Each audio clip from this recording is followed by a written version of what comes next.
माननीय मुख्यमंत्री श्री भूपेन्द्रभाई पटेल साहबनी स्पष्ट सूचना पछी शुक्रवाરના દિવસે અરવલ્લીની આખી ટીમે અને 10 ટીમ જેમાં વેરિયસ ડેપ્યુટી કલેક્ટર્સ હતા, કલેક્ટર અને ડીડીઓ પોતે હતા, એવી 10 ટીમ બનાવીને અમે દરેક બ્રિજની તપાસ કરી છે.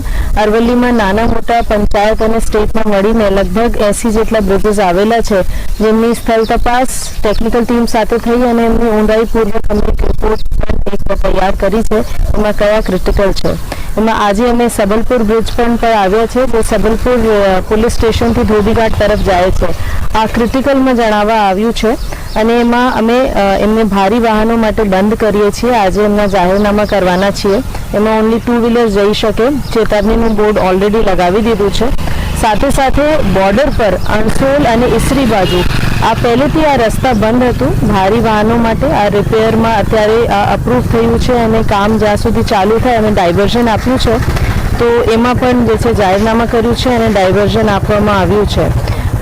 બાકી સતત તમારી ટીમો જે છે એ કોઈ પણ રસ્તા ખરાબ નહીં રહે અને જોખમી નહીં રહે, ખાસ કરીને વરસાદના સિઝનમાં. એના માટે ટીમ કટિબદ્ધ છે.